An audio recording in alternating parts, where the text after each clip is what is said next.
Dr. Chitra, and a very good afternoon to all of you. This is a course which I think will be, sought about by many people, mastering the phacoemulsification. And nothing to begin with than incisions, which is the real gateway for doing a good, comfortable phacoemulsification in your patients. Incision would have, four major components. That is location of incision, the size of incision, shape of incision, and ultimately what type of architecture you achieve with your incisions for completing or starting your phaco in your patients. What should be the ideal incision? This should give you easy access to perform this incision. It should be reproducible in your hand in case to case, and it should also facilitate all the standard phaco surgical steps without any difficulty and without compromise in your surgical field. And it should also allow the proper implantation of your desired IOL for the patient. It should be self-sealing. It should help rapid healing of incision, and it should also give you a rapid stabilization without causing a significant induced astigmatism. And patients should have a minimal post-op refractive surprise based on incision in your patients. In terms of location, it can be scleral, limbal, or clear corneal. It can be according to the clock hour wise, depending on your position of your surgical incisions. Looking into the first incision which you normally do is a clear corneal incision nowadays. Basically, it is the invention of a small or a micro phaco incision surgery which are less than 2.2. They are normally made clear corneal, and with the recent advent of femtosecond application, they are all clear corneal incisions.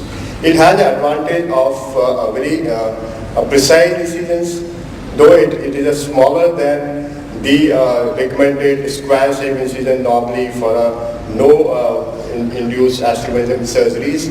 But in patients who are on blood thinners, these are basic incisions which should give you more comfort. The second type of incision would be limbal or near clear corneal incisions. These are done for a conventional phacoemulsification routinely, and this gives you more stability to your wound throughout your procedure. They are more reproducible. Sometimes you are little posterior, your conjunctiva can get ballooned up during your procedure, and that can also deform the visibility during your procedure. For that, you have to take a special care not to disturb your visual field. The third incision would be a scleral corneal tunnels. These are basically meant for a slightly larger tunnels, like more than 2.2 or 2.8, 3.2 sometimes. And also those patients where you have peripheral disorders like ectasia, post-LASIK patients, post-RK patients, the scleral corneal tunnels are better. Even though patients with dry eye syndromes and little bit of ocular sulfate disease, this may be a better way to handle these patients. How do we decide where should we put our incision in these patients? The first thing would be a corneal topography or a corneal keratometric cylinder appreciation and its axis. Steeper axis would be chosen for most surgery. If you see here, this has a 180 degree steepness, and incision should be at temporal axis for this patient. Similarly, if you see this topography, it has the vertical steepness, and the patient would require a placement of incision vertically. You have to make sure that if you are utilizing the surface topographic cylinder, make sure you always aim for a little minor cylinder at 90 degree, which gives you a very good result in the post-op period.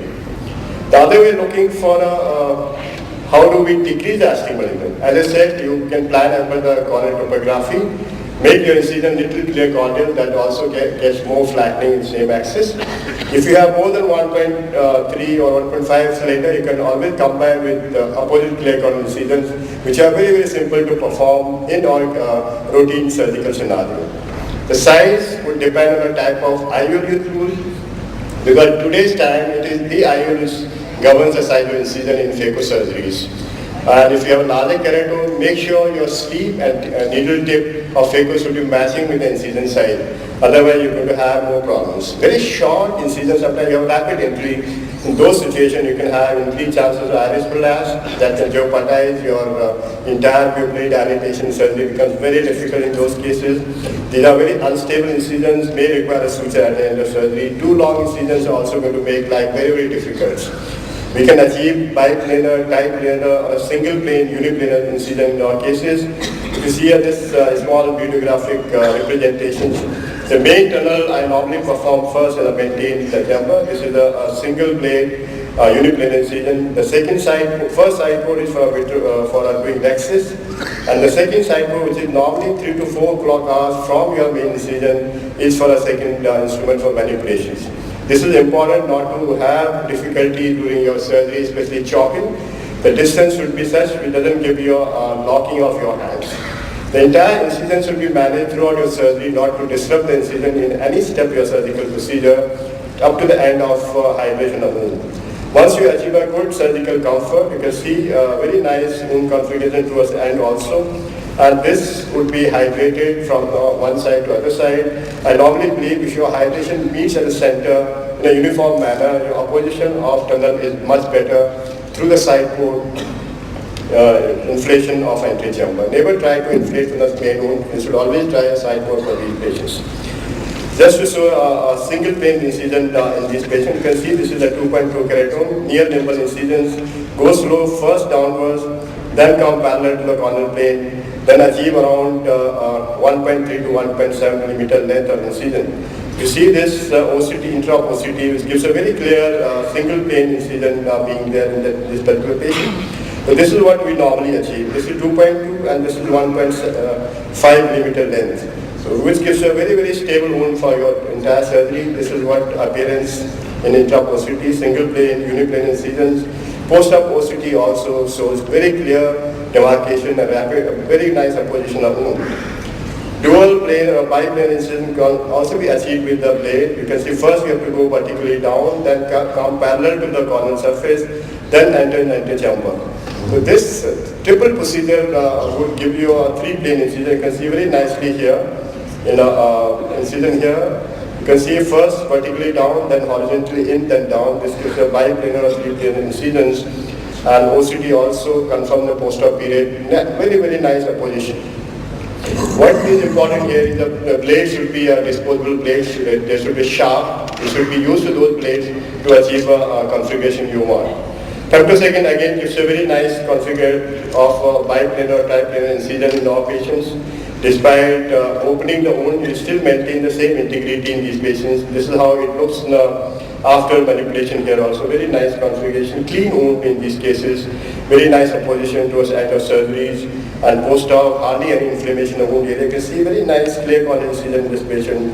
OCT also gives a very nice picture. So you have access to blades, you have access to lasers to achieve a good surgical results. But sometimes in the hard cataract, difficult cases, you do have a wound which is not opposed well like this.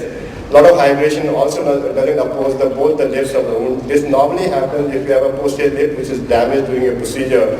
In these cases, suture is always better alternative in these patients. Desmembrane detachment can happen in many cases, but they are very mild in most cases and they get attached very nicely. As I said, post-radial keratotomy patient incision may require suturing. This is one video which I'd like to show you here. A difficult case, one of my residents operating with the left hand. You can see the wound is distorted here. The needle is towards one side, which is causing heat transmission to the wound area. Your needle should be absolutely parallel to the incision you make. An entire plane inside the antechamber should be such that fluid distribution around the needle should be equal in all sides. If you see towards the end of this surgery, it becomes very, very difficult to see how distorted the wound area. This is going to cause a lot of astigmatism and would require a suture towards the end of surgeries. Just a small video, so if you have a very long tunnel like this is one of my residents doing, you can see it's almost 3 millimeters inside the limbus. And this is not desirable in making a phaco incision. You can see what happens, entire wound gets deformed edematous. So sizing is very, very important in these patients. You can also do arcuate keratotomies to decrease the astigmatism in these patients, which is much more better with the femtosecond application as such. Surgically induced astigmatism should also be considered when you are doing a surgery. It's not only the surgical incision, it is also important to know what type of incisions, what type of cylinder you are getting in your patients, especially looking for a multifocal and toric ion. You need to know your incisions causing amount of astigmatism in the post-op period. You have image guided system nowadays, gives a very nice location and placement of incision like this. It gives you a very nice placement. It also gives access to Alexis and subsequent implantation. If you have intra-op OCT, it also gives you a good look to your incisions, its architecture, its deformity, and attachment detachments. This is one recent publication we have also published. Around 37% do have a small wound side attachment membrane detachment, which normally goes off in next 3 months. And there can be a posterior wound retraction happening in long term in these patients. And that is the cause of change of refraction. The patient comes back to you with a refractive change, always look for a posterior wound retraction. This happens especially in clear corner incisions with little attachment detachment and difficult surgeries. If you look into all these aspects of incision, must look for a pre-existing astigmatism topography of patient. You improve your surgical technique, use disposable blades, and your accessories should be matching your incisions. Always look, IOL goes through a smallest incision possibly. Handle your incision every step for your future surgeries, and always make sure you get a watertight wound at the end of surgery. If you need suture, don't hesitate to put suture because that is going to safeguard wound-related problems, especially infection and post-op period. And always know what is surgically induced astigmatism. That will save your day. Thank you for your kind listening.